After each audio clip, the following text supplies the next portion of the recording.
And from Columbus, Ohio, I'm your host, Robb Dunewood. And coming out of Atlanta, this is Terrance Gaines, aka Brother Tech, aka Wakanda Forever. Got my Wakanda jersey or hoodie on, celebrating the weekend release of Wakanda Forever, aka Black Panther 2. I ain't gonna spoil it. Well, at the very least, not gonna spoil it on the live show. You got to come to the after party to hear me spoil Wakanda Forever. But those you watching live, you can definitely check us out. You did go see it though, right? Yeah, I went to go see it. Yep. Oh, because we will definitely talk about this at the after party. But I'm seeing a whole lot of folks is either saying they love it or saying they hate it, but they haven't actually seen it. And I'm like, well, how can you actually make a judgment? People have said they love mostly it. People who mostly it's people who are saying they don't like the movie, but they haven't actually seen the movie. I don't need to go see it to know why I don't like it. Well, what those about kind of people, comments. So people are saying they loved it and they haven't seen it as well, or just the people who said they don't like it? It's people who are saying amount of number that haven't also seen it. It's a great number of people who are talking about they don't even need to see the movie to know that they don't like it.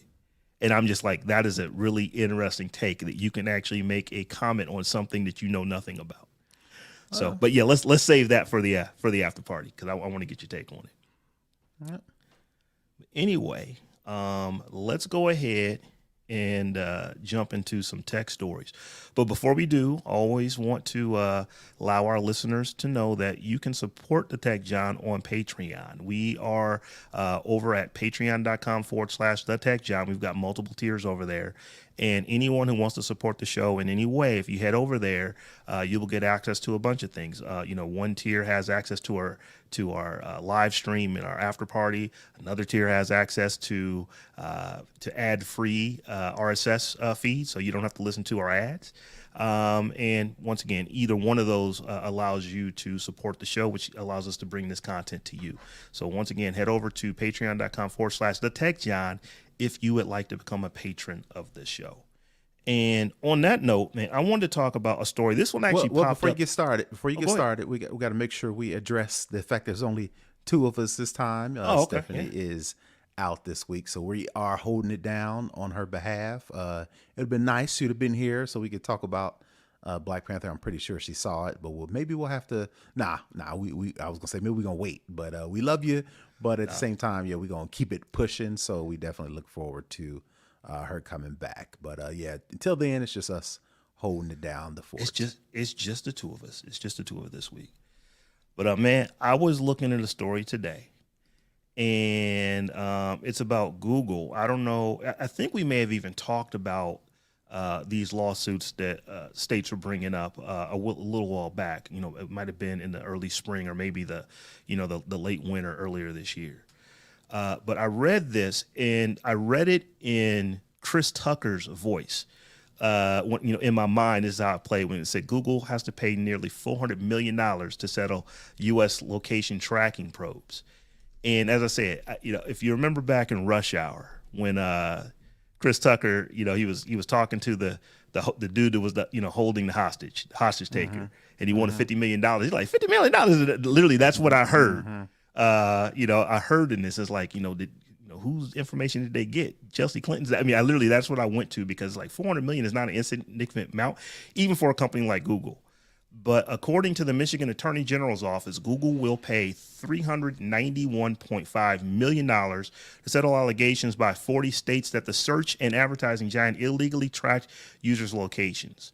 The investigation and settlement, which was led by Oregon and Nebraska, is a sign of mounting legal headaches for the tech giant from the state attorneys general who have aggressively targeted the firm's user tracking practices in recent months. Basically, to make a long story longer, Google kept collecting people's data, even though people opted out of Google collecting their data. So it's like they said, nah, once you in, and they kept doing it. So these states, they put the kibosh on that, and it's like, $400 million. Like I said, that's I don't want to say insignificant money, but for Google, but it kind of is. But still, that's a very, very large settlement that they are, going to be paying this money to these states. Well, I'll see you a Google and raise you an Apple. I didn't put this in the show notes, but You didn't have to, because this I was going to bring it up anyway. So go right on ahead. I was gonna say Apple just got hit with a lawsuit to where they're doing similar to same, kind of like the same thing, but through the App Store. Basically, I'll just read the story. A new lawsuit is taken on Apple's data collection practices in the wake of a recent report by independent researchers who found that Apple was continuing to track consumers in its mobile apps, even when they explicitly configured their iPhone privacy settings to turn tracking off. Basically, what is happening is developers have discovered that Apple was still collecting data about its users across a number of first-party apps, even when the users had turned off the iPhone analytics settings that promises to quote-unquote disable the sharing of device analytics altogether. So it seems like if you went to the App Store and you searched for apps, or you downloaded apps, or you did a number of things in the App Store, that's what Apple was using to track you. They was tracking what you was downloading, what you searched, what you reviewed, what you liked, and things of that nature. Even though in the settings, in iPhone analytics settings, and even when you set up your iPhone, it gives you the option: do you want to share data with App Store and app developers? You can turn that off.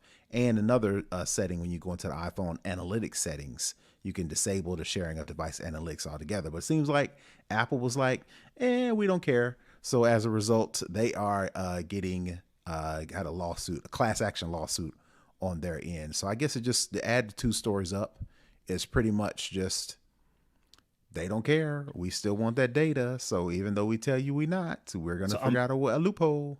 I'm so glad. And I kind of knew. I was like, I know he's going to find something about Apple to talk about this, because I saw that story right after I found this one. I was thinking I was going to surprise you. Clearly that didn't happen. But I have to ask this question, because when I think of Google, it makes sense to me that Google would get caught doing these things. Because Google, here's the thing. These services, from a Google standpoint, they're free. Mm-hmm. They make their money by you being their product. Mm-hmm.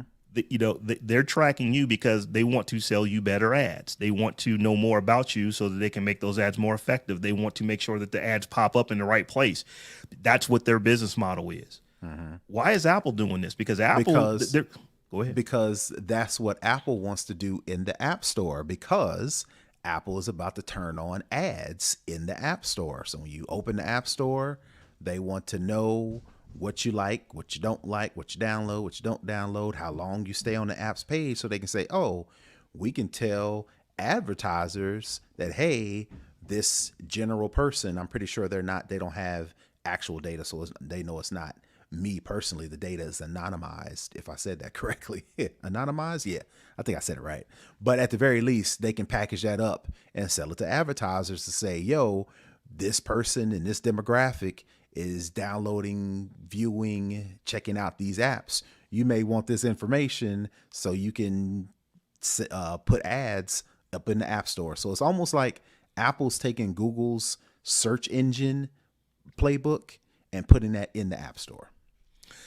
I have been listening to you talk about Apple since what year did the iPhone come out?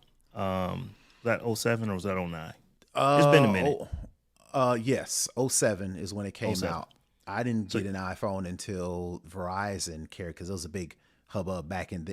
The AT&T was exclusive for the iPhone, and then him hauled around.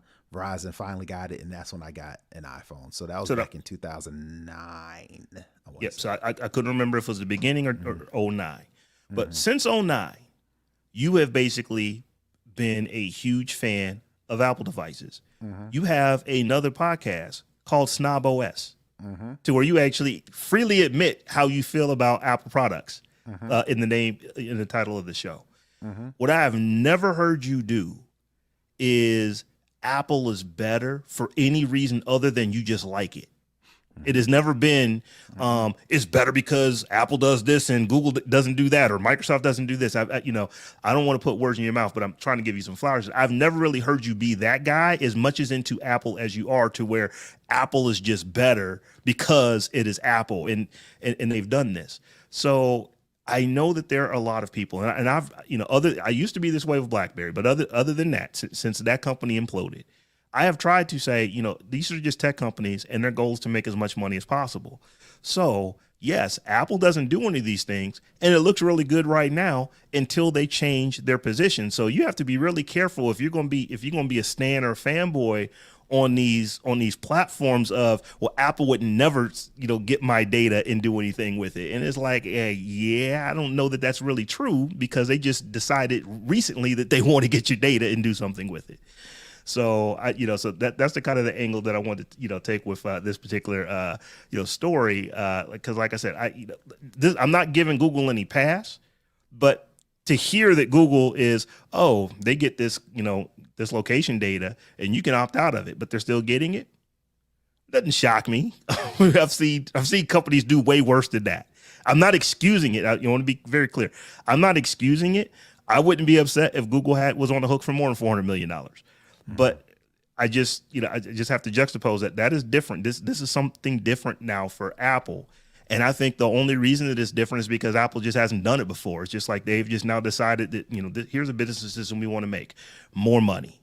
Can we make more money by doing this in the App Store? I think the answer is yes. Let's go ahead and try it. And Apple thinks they're slick in the way they're getting, well, let me not assume Apple's playbook, but my guess is since the data is anonymized and it's in the App Store, it's not on the phone as a whole. They mentioned in the story that we'll make sure to add this to the show notes so you can get the link. They mentioned that health data, any other sort of data that, Apple prides itself on being private is still, anonymized, and they're not sharing or using that data, any health data, to serve up ads or anything like that. It's just specifically in the App Store, and that's how they're kind of skating around the idea that they're collecting your data. Well, they're just collecting trends, and they're taking like general clicks and things of that nature for now. Anyway, like I said, like you mentioned, you made a good point. Can we make more money? Yes. Are we going to do that? Also, yes. Yeah, I could be making this up, but I'm pretty sure that most companies that make over $1 billion a year have a executive position called what is that? Chief loophole finder. So what is that? That's called general counsel. CLF, chief loophole finder. There is somebody who has paid a lot of money to figure out how can we get around things that we need to get around. Yep. That's just what they do. And they're, like you said, general counsel are very highly paid at these organizations. Some of the highest paid, people in those companies outside of the other executives, that are running those teams. So yeah, this one was, like I said, it was like something that I just saw today. But I was like, $400 million for Google. Looks like Apple might be on the hook for some of this as well. We'll have to keep watching this and see how it goes. Yep. So this next story, we talked about this a little bit last week, to where, there's a lot going on with Apple, with Twitter. And we don't want to just talk about Twitter all the time. But there are news stories for this, very large acquisition that's just happened. So my gut tells me, and, Terrance, you and I, we can discuss this, but my gut tells me that the majority of Twitter users either aren't aware or just don't care all that much about all the Elon Musk stuff that's going on. If they're not I am in the whatever Elon does is a great camp, or they are in the whatever Elon does, I'm against camp, people really just aren't paying that kind of attention. They're probably using Twitter the same way they were using it, 2 Fridays ago before Twitter was acquired. So I say that to say this, Twitter did fundamentally change last week.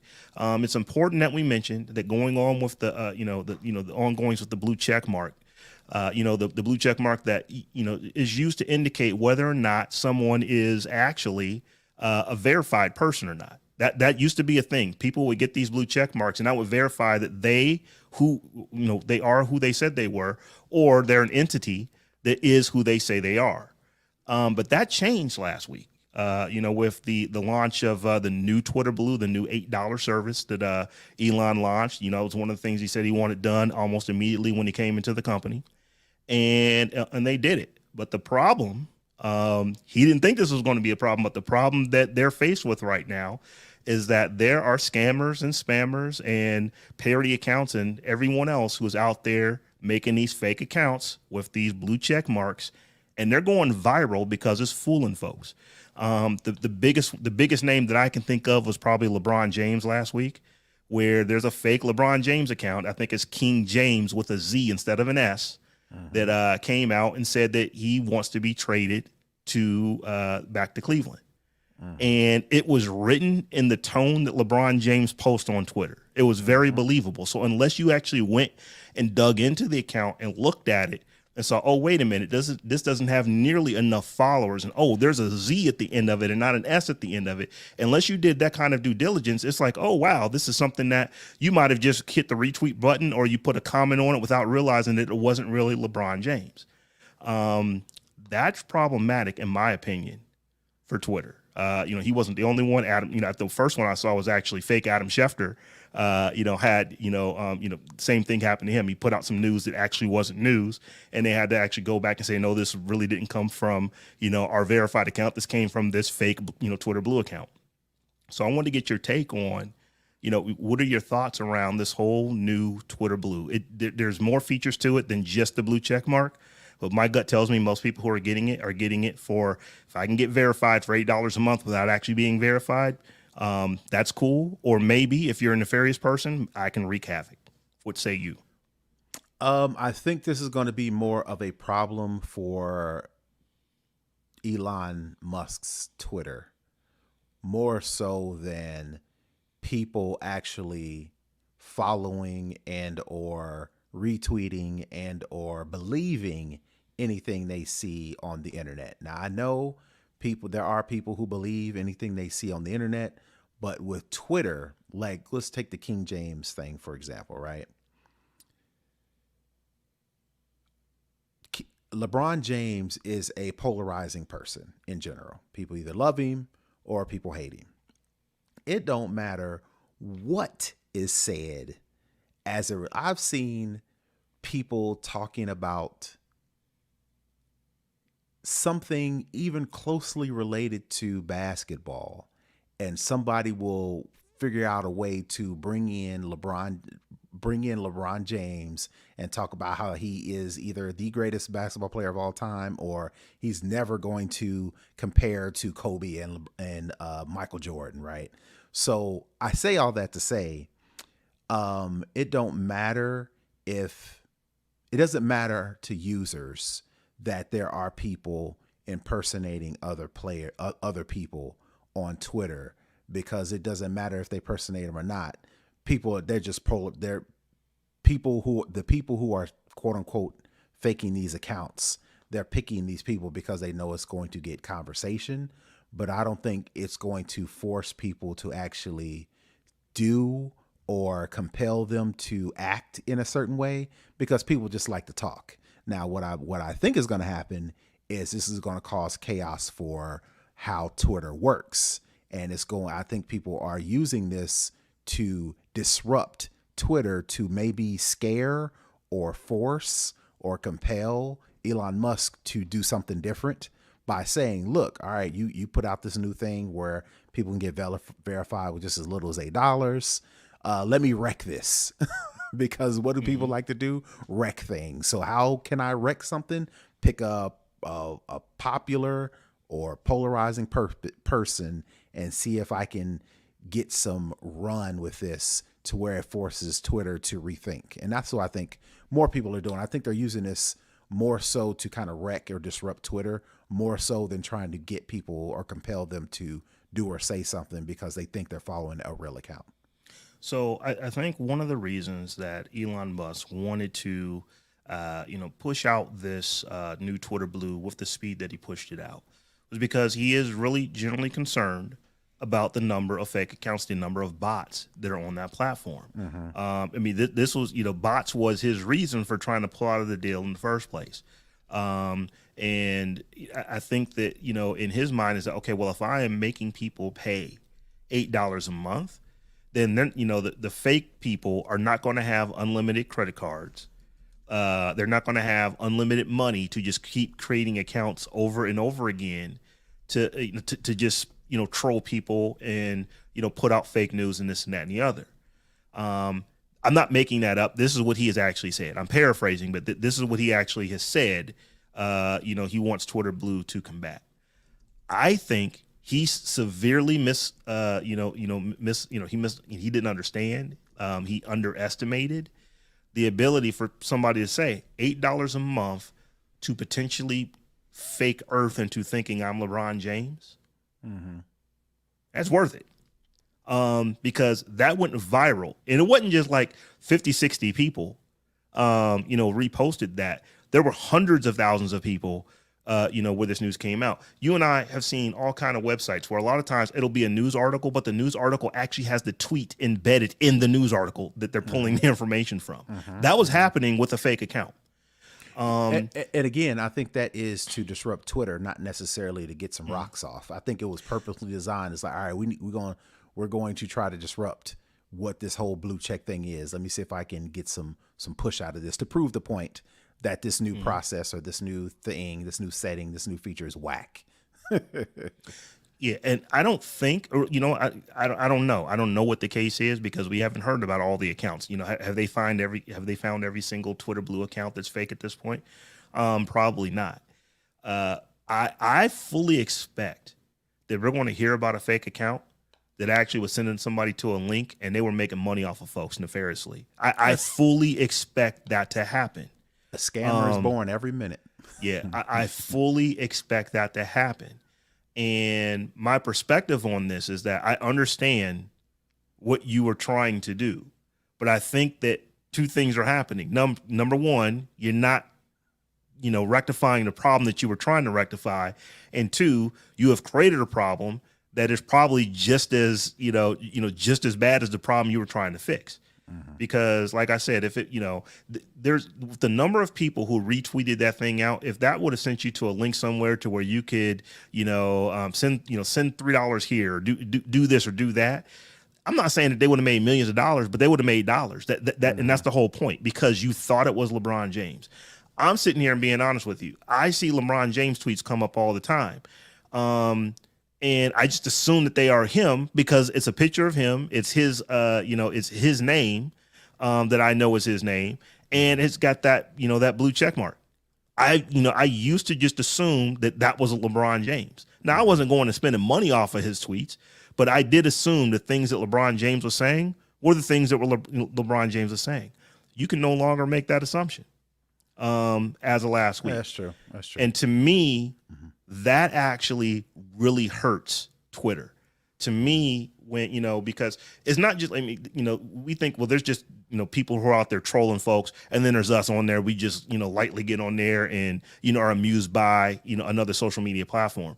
But there are journalists and there are people out there, whether this is a good thing or a bad thing, that you built your business on someone else's land. That's maybe a topic for a different show. But there are folks out there who, because they have that Twitter verification and because of the news that they put out, they are a known source. And they are basically dancing right now trying to figure out, how do I make sure that I don't get spoofed? That, that this is me putting this stuff out there. Because I remember watching and this is I'm going to go on a real tangent here.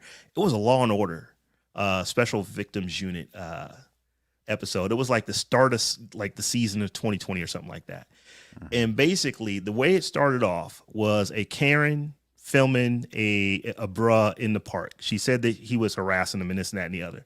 Long story short, they found not a dead body, a very injured body near and around where this Karen was going off on this dude. The dude had nothing to do with it, but the fact that he was pulled into it, he ended up losing his job, even though they had to come back and say he is completely innocent of everything that we thought he might have done. It was just the fact that he was just pulled into it. And I say that to say this. I think that there are people who are really worried about someone can use their account for nefarious reasons. And even if it is borne out that it was a fake account, the people who got are not going to trust that person any longer, regardless of whether or not it was really them or it wasn't really them. You're just going to, you know what, just to be safe, I'm not going to deal with it. If you remember the story I told about when I went to Jiho, was that last week or week before last? And I saw a woman who was actually buying a whole table's worth of swag at the football game, and she didn't want to use her phone to pay on someone else's phone. She just didn't trust it. She wanted to go somewhere else. I guarantee you, if she would have done that and would have got burned by it, she would have never, ever tried to do something like that again. She wasn't even willing to do it there. So I'm just thinking that, these blue check marks, regardless of whether people should have been believing them or not, people believe that, because, folks did go through verification to get them. They believe that those folks or those entities were who they said they were. And now I just don't think that you can use Twitter in that same way. And regardless of whether you are for the Elon stuff or against the Elon stuff, just looking at it from a pure Twitter standpoint, Twitter is different as of last Wednesday than it was before last Wednesday, because you can't trust those blue check marks any longer. Well, I hope people are paying attention, because ultimately, the honest, if you get scammed, you can have some retribution. You can try to, shun off, whatever the case may be. But ultimately, you got to be like, I got to eat that one.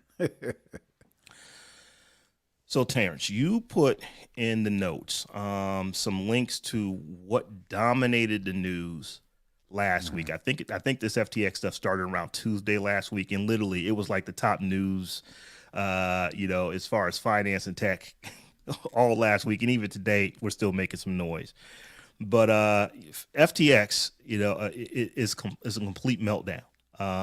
They just fired their CEO, or the CEO stepped down, or however you want to look at it. I think that when you were CEO and you didn't want to not be CEO anymore, that's stepping down. When you were CEO and stuff goes on and then you're no longer CEO, to me, that's like you got fired. Or let me figure out how I can keep as much money as possible, or get off this shit before it completely sinks. You can step down that way, which is what I think old boy did. So I will be perfectly honest. I don't understand everything that's going on, but from what I can surmise, FTX was a crypto trading platform.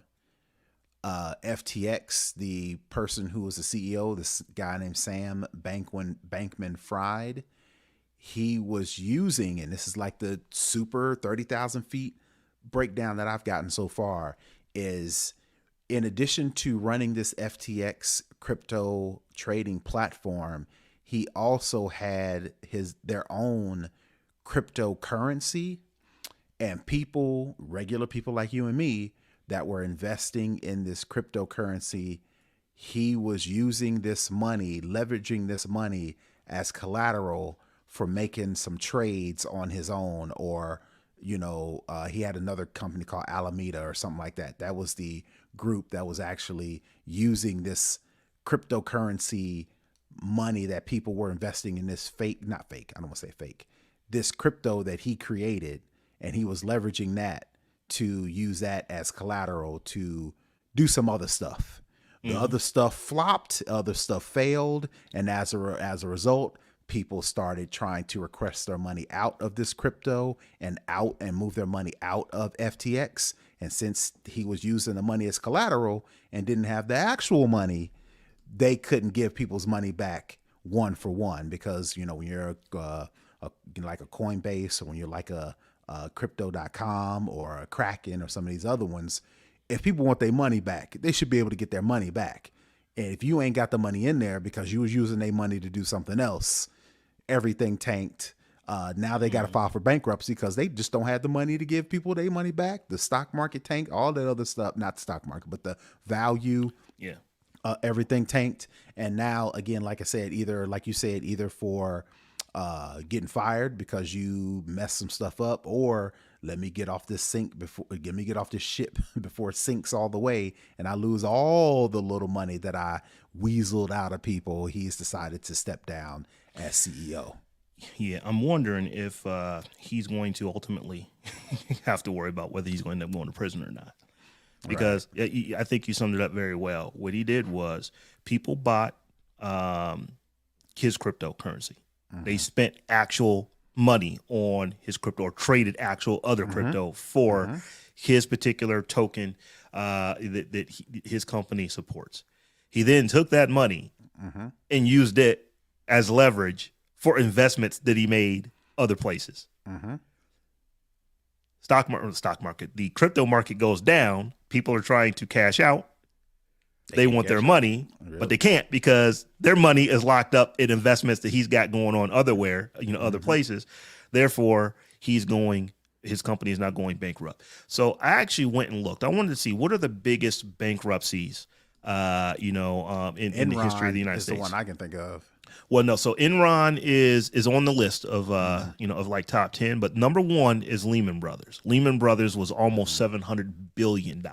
Yeah, that was the bailout in 2008, 2009. Exactly. Washington Mutual, same time frame, $327.91 billion.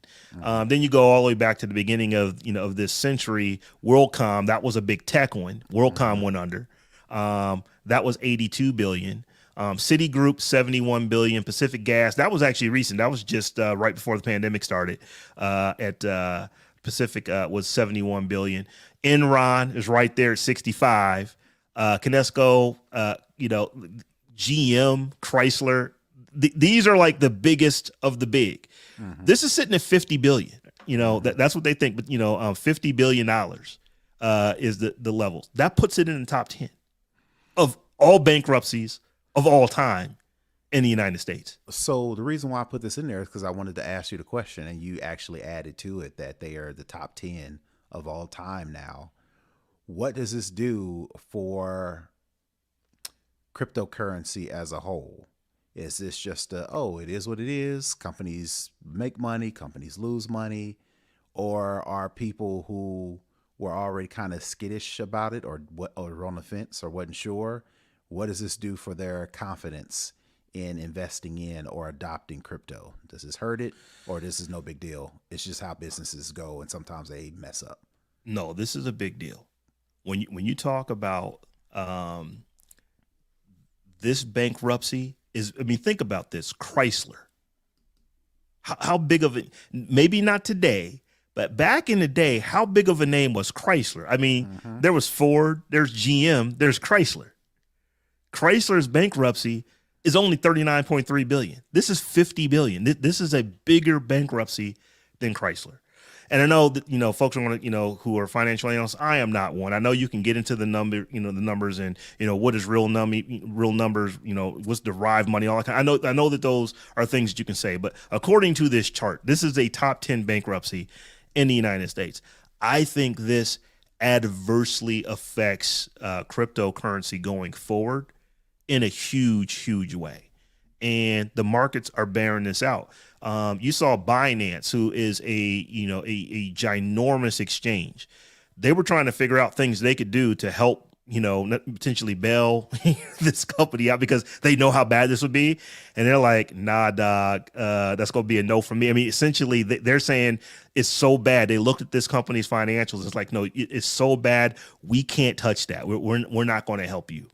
I think this is going to be a run on the market because if you think about it, people haven't really been trusting crypto for the better part of this year because it's going down. People were trusting it. They were believing in it because it was going up all the way up really until like September, October, November time frame is when things started to kind of change last year. But even through, February, March of this year, people were really believing in it because, it looks like this is just going up. And it's like, I can invest here and it's going to be infinite money. What was, just Bitcoin, it was up to 60 something thousand. It's down to what, 16, 17,000 today. I haven't looked, right before the show, but it has lost 75% of its value. And folks are saying it's going down to 10. Now, I will say this, where it is sitting right now, and Jim Cramer, who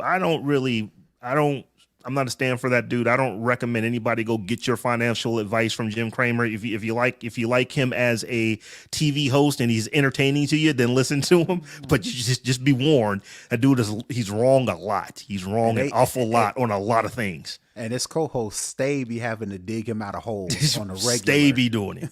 It's like they literally have life jackets and and life preservers just right there at the desk so they can throw it to him to get him out of the deep water with the sharks. But he did make a good point, and I will say this: it's like broke clocks are right twice a day. He did make a good point in a video that I saw earlier today, to where it's like, look, you're talking about giving real money to this thing that isn't real money, but acts like real money, but doesn't act like real money. If I were you, I just wouldn't do it. That's his stance.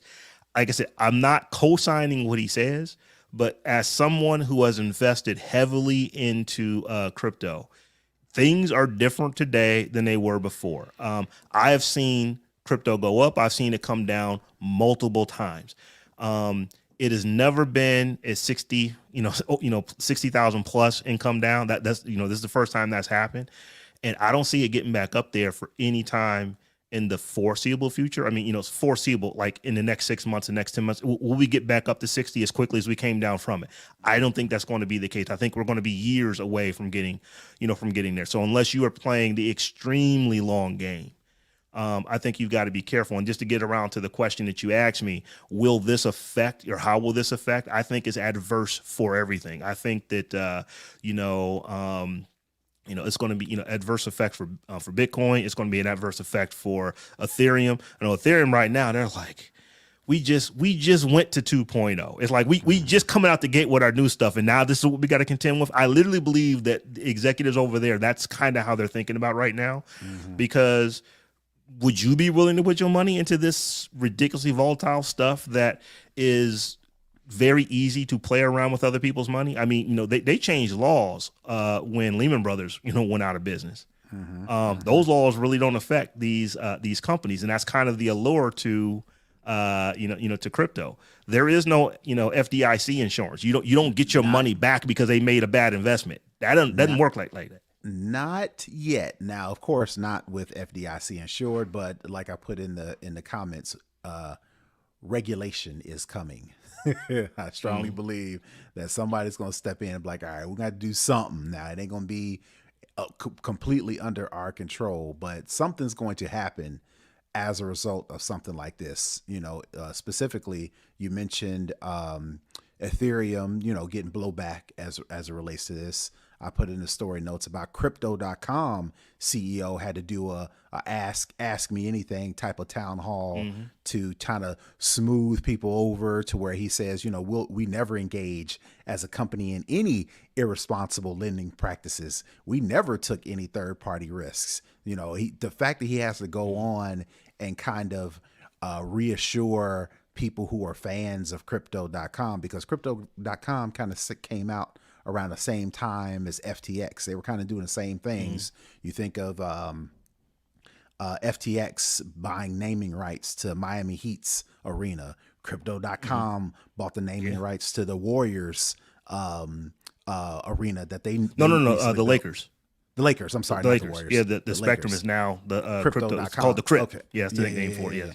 FTX had Stephen Curry. That's the Warriors thing I was thinking about. Stephen Curry and what's the boy? Tom Brady. Crypto.com had what's his name?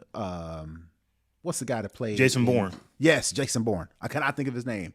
Yeah, had Jason Bourne. So all that to say, they kind of came around at the same time. We're kind of doing the same things, riding the same waves.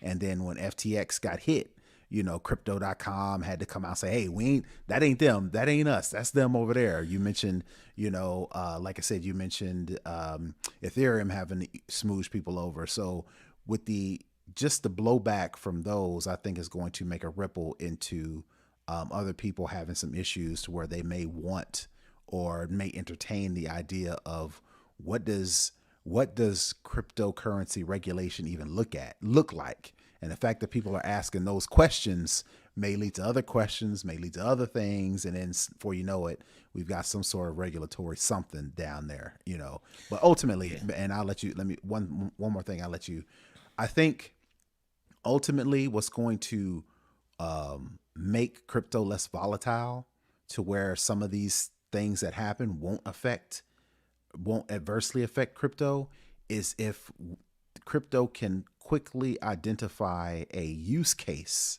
that people can wrap their heads around.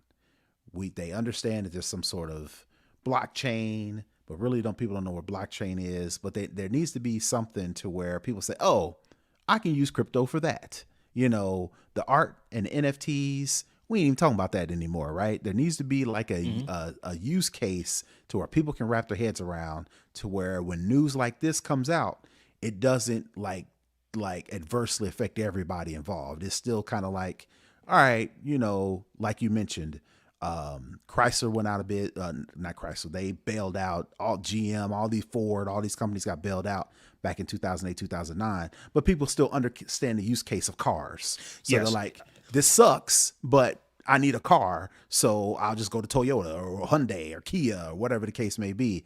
With crypto, it's kind of like, what is that use case to where if something happens, people are like, yeah, that sucks, but pizza. You know what I'm saying? You ripped the words literally out of my mouth. I was going to go back and use that that Chrysler example. Chrysler goes bankrupt, and it really sucks for Chrysler and for people who are invested in Chrysler. But people still understand what cars are for. People didn't understand crypto before all of this stuff happened. The reason people were getting into it is because they were hearing, hey, man, you can buy this, go right on. And we've talked about it. You can go right over here on Robinhood.com. You can go right over here on your Cash App, and you can buy this thing. It's like, man, you buy it, it might double in the next, couple months. And that's what people were doing. They didn't really understand what it was, but that's what they were doing. And now this comes out, and like I said, $50 billion. I mean, it is one of the biggest bankruptcies in U.S. history, potentially. When this thing gets said and done. I really ain't understand that stuff before that. I don't. I know this. If I put my money in the bank and something happens at the bank, I can go to another bank and get my money. That's what people know, and they don't know that about crypto. And because of that, like I said, all of these other, exchanges, all of these other companies that are doing this, they're sitting back. They literally want to take, what's this guy's name? The CEO that just got fired. Yeah, Bankman Fried. Let me go back and get the story. His name is Kevin Bankman Fried. Did I say that right? Something like that. They want to take him out back. Oh yeah, move some furniture. Sam Bankman Fried. I'm pretty sure he's hid some money in the Cayman Islands and is trying to figure out how to get that money. And that's why they don't want him to go nowhere. They're like, nah, bro, you sit tight till we figure out what we going to do with you, dog. Well, he's got like hundreds of millions of dollars tied up in like some condominiums in the Bahamas or something like that. I mean, it's like they've got stuff everywhere. They're trying to figure out, where his assets are. And it's like, it's just real sketchy, man. It's like,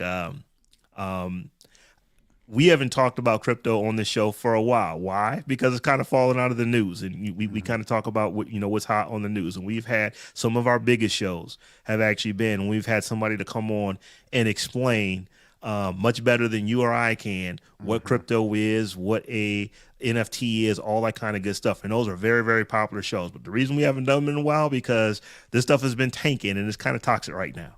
And like I said, this FTX thing, is nowhere near being done, and it is going to be a drag on the entire cryptocurrency, genre. I'm looking for a word right now, but all things that are crypto, this is not going to help them at all. Nope, absolutely.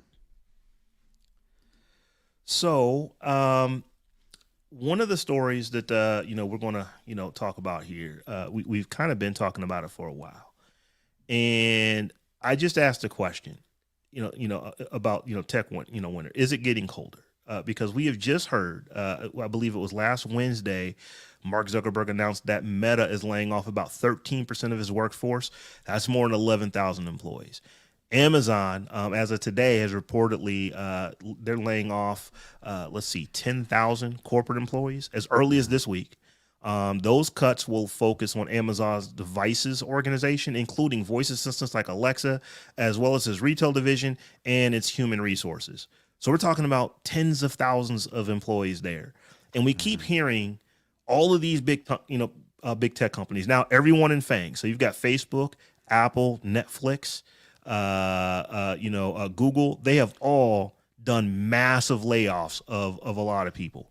You know, there's a So new name. There's a new name for FANG. It's called. I'm have to look it up. I saw that on watching CNBC one day. I was like, what? Instead of it being FANG, it's something else. I had to look it up. That was just a side note. So I'll let you continue. anyway, the point I was just making is that these big tech companies, they're in a reset, moment. They fortunately for them, through the pandemic, they didn't have the struggles that a lot of other companies had. They were still able to grow. They were still positive in a lot of things they were doing, simply because they were very effectively able to get people to do their job from their house. And then because of people are at home and their captive audiences, a lot of things that these companies make or produce, people were actually trying to get more of it because that's an escape for them to be outside of their four walls. I figured out what it was. Mama. That sounds so stupid. It's called Mama. It stands for Meta, which used to be Facebook, Amazon, Apple, Microsoft, and Alphabet, which used to be Google. So the FANG, the F was Facebook, the G was Google. Since they changed their names to Meta and Alphabet, it's now Mama. Dang, it's like I feel bad for Netflix. They don't follow back so far. They done got kicked out. But But anyway, all of these big companies. I mean, we keep hearing it over and over again about all of these layoffs. And let me just say this. I always try to preface this. I'm talking about people's jobs. We're talking about people's jobs, and I feel for them. I'm not trying to be dismissive of people who literally right before the holidays. It's hard to believe, man, that Thanksgiving is next week. It is literally next week. It's hard to believe that we're that close to the holidays. So I'm very, I have, tons of sympathy for the folks who are going through what they're going through. But all of this being said, I asked the question, is tech still, with all these layoffs, a good industry to get into?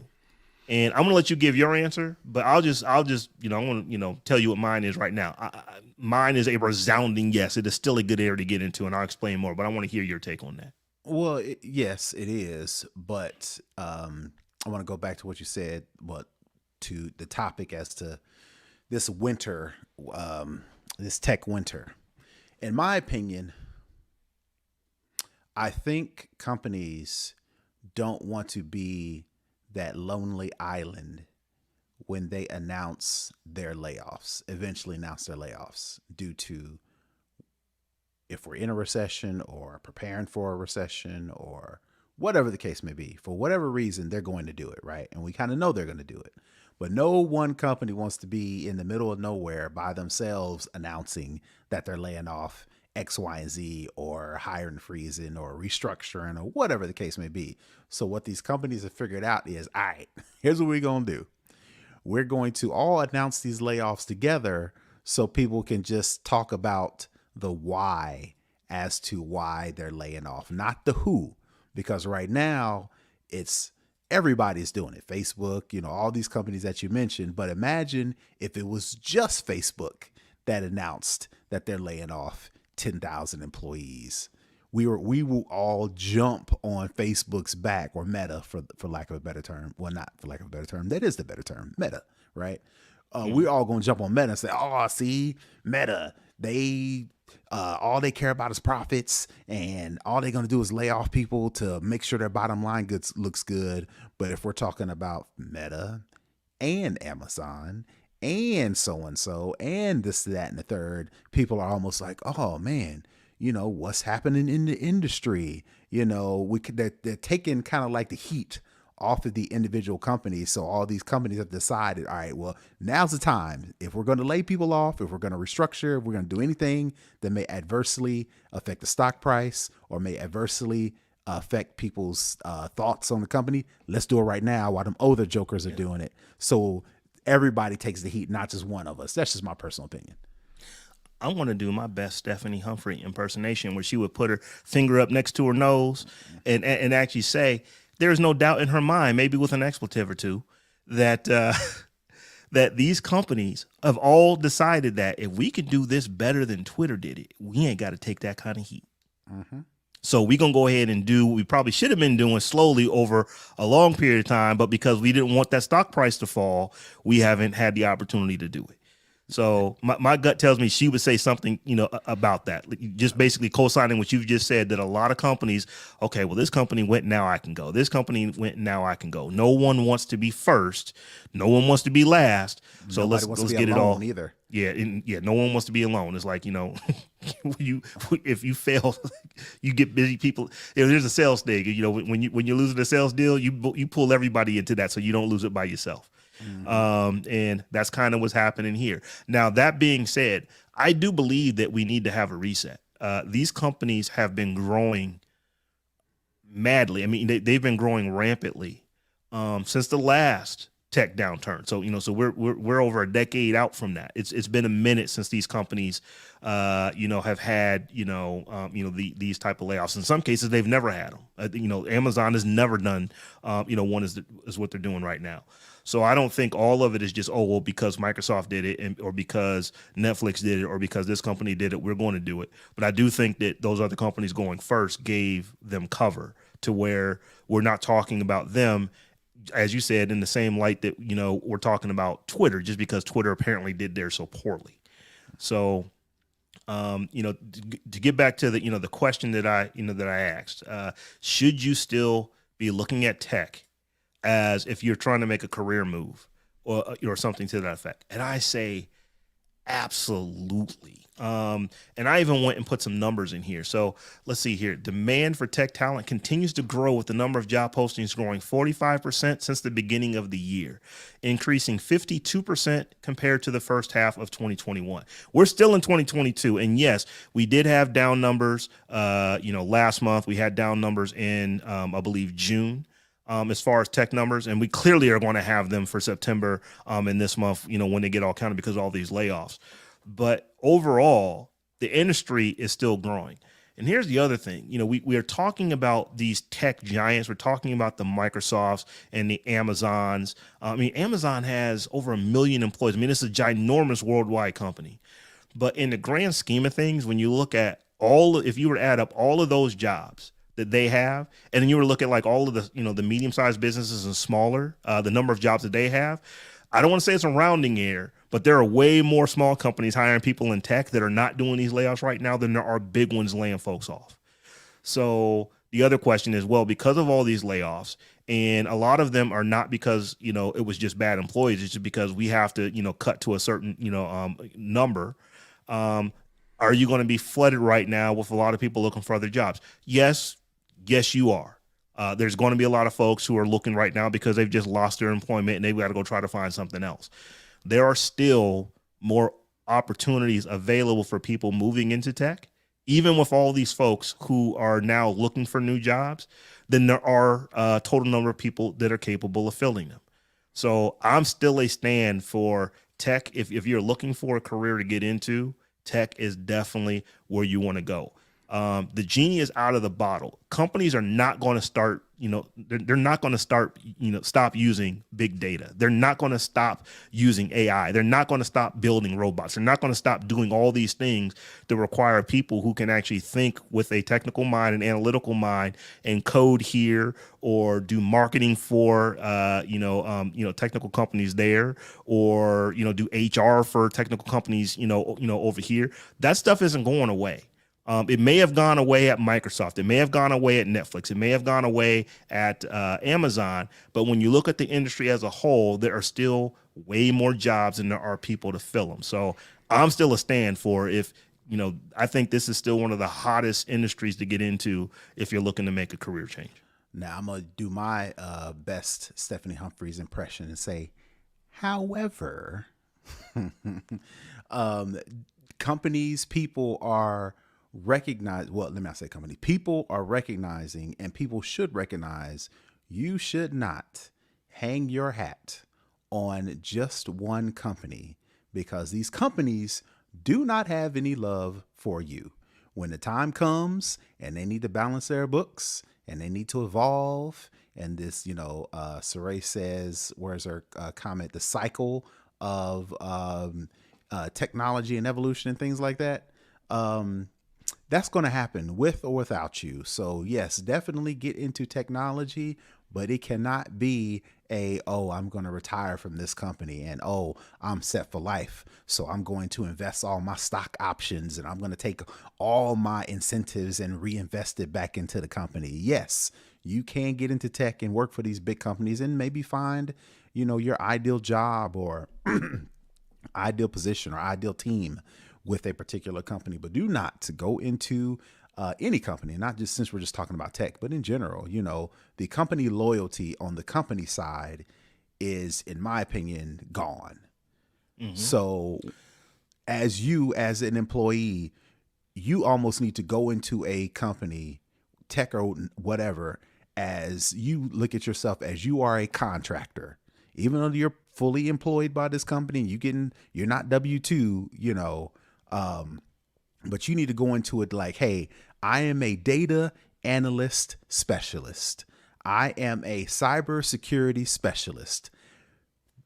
This company right now is contracting me because of my skills. But a lot of people go into these companies like, oh, I'm a Facebook employee or I'm a Meta employee. I'm a Twitter employee. No, you need to be like, I am a data analyst, cybersecurity, mobile developing, software support engineer specialist. This company just so happens to be contracting my time for a specific job or specific product. And in that mentality will enable you to weather some of these storms because you'll either A, make a network outside of the company just in case something happens. B, you're saving up money. You're creating a nest egg just in case a company does decide to cyclically lay off a bunch of people. You are better prepared for the best that comes versus you just saying like these old school, these baby boomers used to go, okay, once I get this job at this car manufacturing plant, that's it. I'm working here for 30 years and I'm retiring.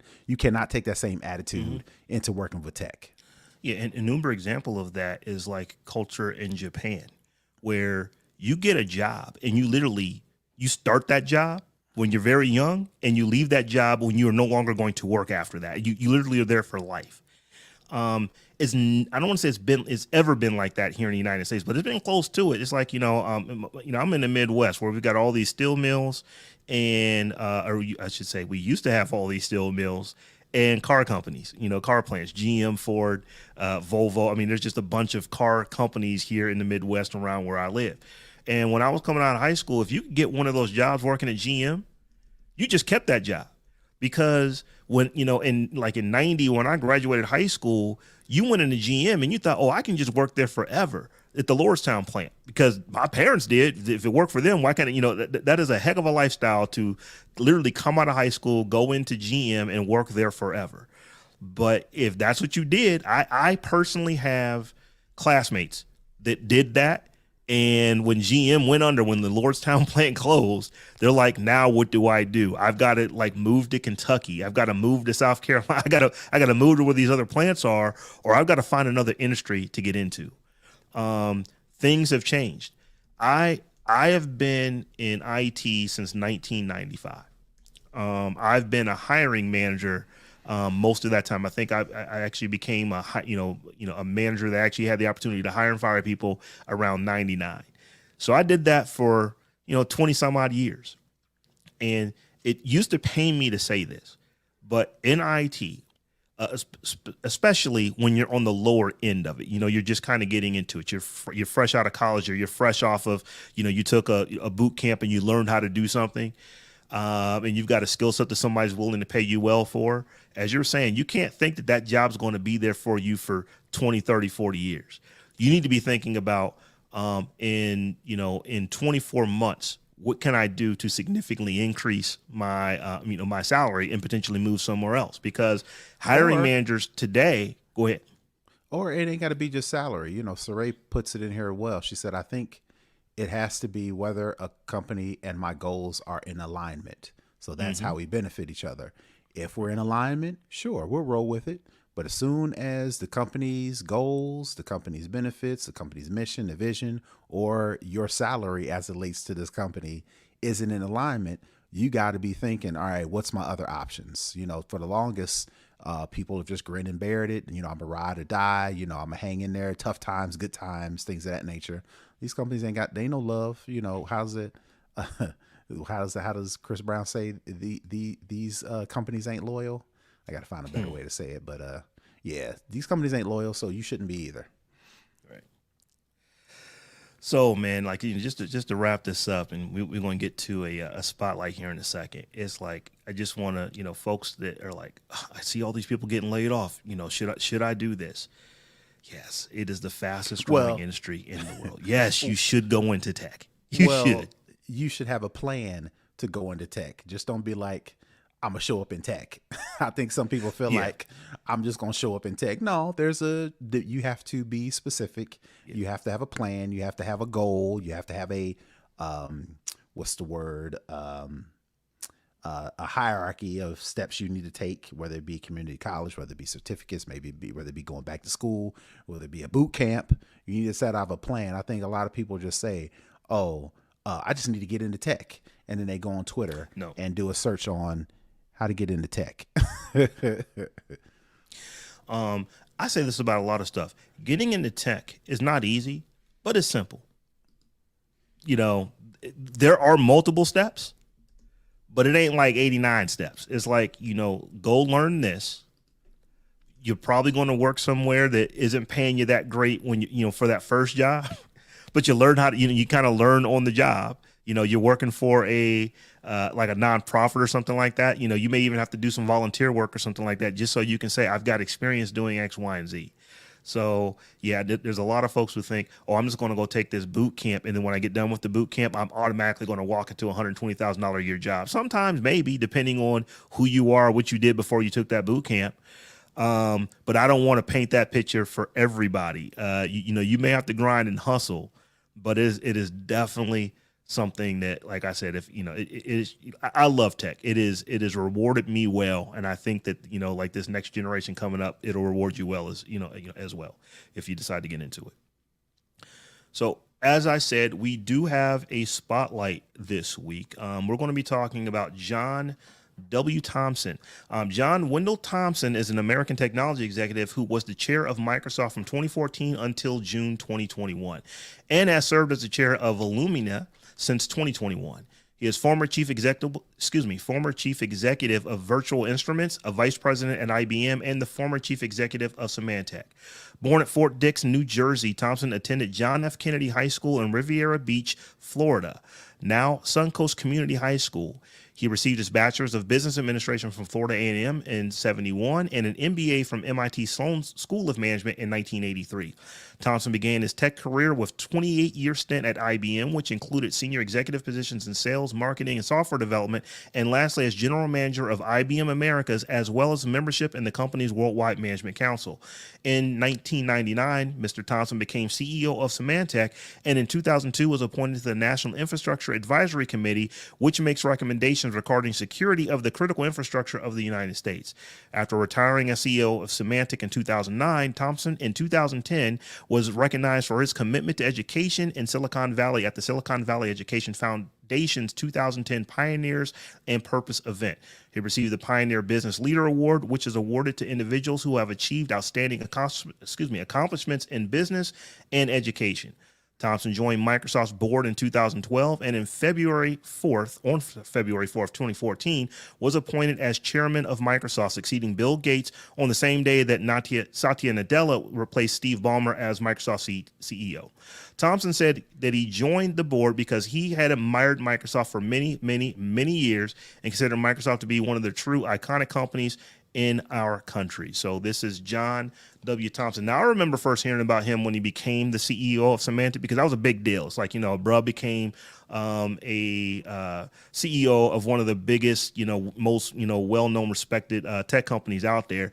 And he also, that was around the time, he was really getting into Barack Obama when he was running into his campaign. I mean, he was really into the campaign. At one point, I think that he was even considered for like the, the Commerce Secretary or something like that. So, he's done a lot. He's been around for a while. And once again, it's like, this bro's probably only, is early to mid 70s.